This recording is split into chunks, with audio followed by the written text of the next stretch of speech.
ஒரு மருத்துவ குணமுள்ள நாம் எளிதில் கிடைக்கக்கூடிய ஒரு உணவு வந்து மீன்கள் தான்.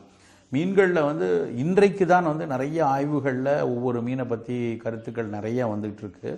ஆனால் நம்மளுடைய சங்க இலக்கிய காலங்களில் இருந்து எடுத்துக்கிட்டாலும் சரி, சித்த மருத்துவ இலக்கியங்களில் எடுத்துக்கிட்டாலும் சரி, பல பாரம்பரிய மருத்துவ முறைகளில் சித்த மருத்துவமாக இருக்கட்டும், சீன மருத்துவமாக இருக்கட்டும், ஆயுர்வேத மருத்துவமாக இருக்கட்டும், உலகின் பல மருத்துவ முறைகள் எல்லாமே மீன்களை போற்றி இருக்கின்றன.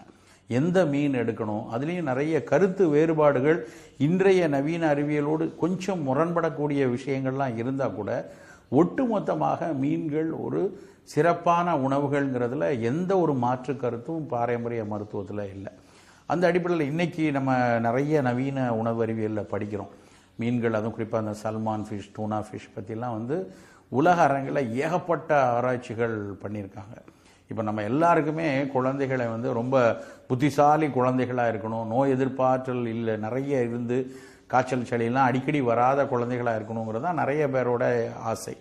அந்த அடிப்படையில் எல்லாருமே என்ன நினைப்பாங்க, ஒரு மருத்துவரை பார்த்தாலும் சரி, இல்லை வீட்டில் பெரியவங்க சொல்லும்போதும் சரி, குழந்தைக்கு நல்ல புத்திசாலியாக புத்தி கூர்மையாக வர மாதிரி உணவை கொடுப்பா, அதுக்கு லேசில் சளி பிடிக்காத, எப்பவும் அடிக்கடி நோய்வாய்ப்பற்றாமல் நோய் எதிர்ப்பாற்றலை கூட்டக்கூடிய உணவுகளை கொடுங்க அப்படிங்கிற அறிவுரை தான் நிறைய வரும்.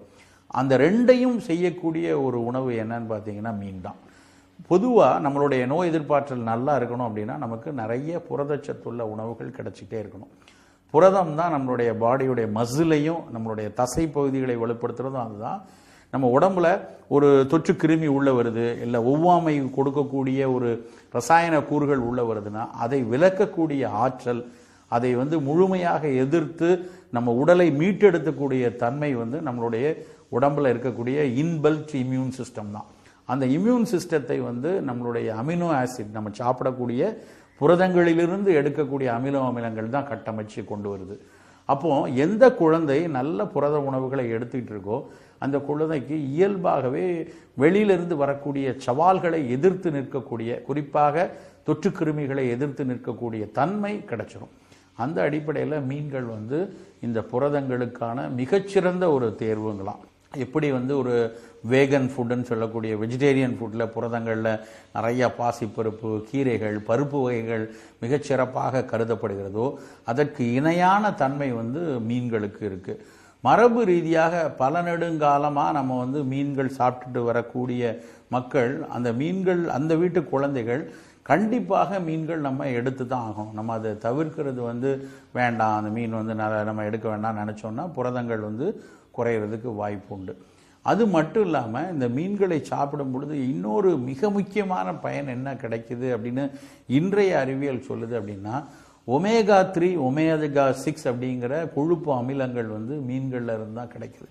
இந்த ஒமேகா 3, ஒமேகா 6 பற்றி நடக்காத ஆராய்ச்சிகளே இல்லைன்னு சொல்லலாம். பல நாள்பட்ட நோய்களில், உதாரணமாக சக்கரை வியாதி இருக்குது, இரத்த கொதிப்பு இருக்குது, இல்லைன்னா புற்றுநோய் கூட்டத்தில் ஏதாவது ஒரு நோயில் நம்ம மருத்துவம் எடுத்துக்கிட்டு இருக்கோம். அப்போ நமக்கு நிறைய ஆன்டி ஆக்சிடென்ட்ஸ் வேணும். நாட்பட்ட நோய்கள் எல்லாத்துக்குமே இந்த ஒமேகா 3, ஒமேகா 6லேருந்து வரக்கூடிய ஆன்டி ஆக்சிடென்ட்ஸ் மிக மிக அவசியமாக இருக்குது. சாதாரணமாக நம்மளுடைய சமையல் எண்ணெய்களில், பெரும்பாலான எண்ணெய்களில் இந்த ஒமேகா 3, ஒமேகா 6 மிக மிக குறைவான அளவில் தான் இருக்கும். குறிப்பாக நம்ம கடுகு எண்ணெய் பயன்படுத்தினா அது நமக்கு கிடைக்கும், செக்கில் ஆட்டிய நல்லெண்ணெயில் கொஞ்சம் கிடைக்கும். ஆனால் இன்றைக்கு இருக்கக்கூடிய சூழலில் அது கிடைக்கக்கூடியவர்கள் மிக குறைவான நபரில் இருப்பாங்க. அப்போது அதுக்கு மாற்று அப்படின்னு எடுத்து பார்த்தீங்கன்னா இந்த ஒமேகா 3 இருக்கக்கூடிய மீன்கள் தான். ஸோ இந்த மீன்களை நம்ம அவ்வப்போது மாதத்துக்கு ஒரு 3-4 தடவையாவது அதை எடுத்துக்கிட்டு வந்தோம்னா அந்த ஒமேகா எண்ணெய்கள் நமக்கு கிடைச்சி கொண்டே இருக்கும். நோய் எதிர்ப்பாற்றலை வழங்குறதோட நமக்கு ஏதாவது ஒரு நாள்பட்ட நோய்களில் அந்த ஆன்டி ஆக்சிடென்ட் சப்போர்ட் வேணுங்கும் போது அதற்கும் நமக்கு மீன்கள் உதவியாக இருக்கும். அப்புறம் அந்த புலால் உணவுகள்லேயே ரொம்ப குறைந்த அளவுக்கு, சில நேரங்களில் இல்லாத அளவுக்கு கொழுப்பு இருக்கிறது இது மட்டும்தான்.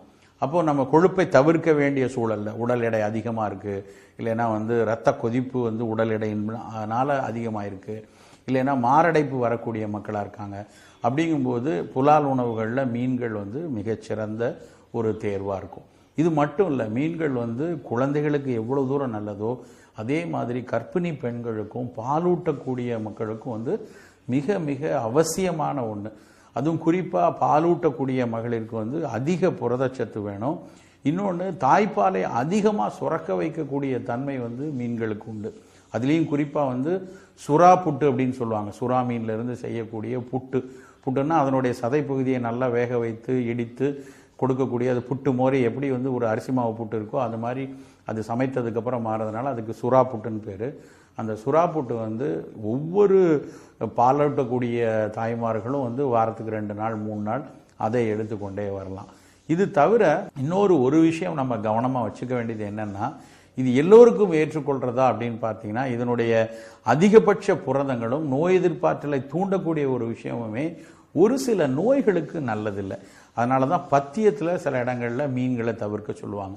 குறிப்பாக நமக்கு வந்து ஏதாவது கரப்பான் நோய் இருக்குது, நமக்கு ஏதாவது எக்ஸிமா மாதிரி, சொரியாசிஸ் மாதிரி, இல்லை அட்டோபிக் டெர்மடைட்டிஸ் அப்படிம்பாங்க, ஒத்துக்கொள்ளாதனால தோலில் படைகள் இருக்குது, கருந்திட்டுகள் இருக்குது, அரிப்பு இருக்குது, இல்லைன்னா அதோடு சேர்ந்து நீர் உதறதோ இல்லைன்னா செதிலாக உதறக்கூடிய சொரியாசிஸ் மாதிரி நோய்கள் இருக்கும் பொழுது நம்ம மீன்களை தவிர்த்திடணும். அப்புறம் சில பேருக்கு வந்து திடீர் ஒவ்வாமையை கொடுக்கக்கூடிய தன்மை இந்த மீன்களுக்கும் மீன் இனத்தை கடல் வாழ் மற்ற உயிரினங்களுக்கும் இருக்குது. அதனால் பொதுவாக ஒரு நல்ல சைனசைட்டிஸ் இருக்கிறவங்க, இல்லைன்னா திடீர்னு மேலெல்லாம் தடிப்பாக வரக்கூடிய அச்சுக்கேரி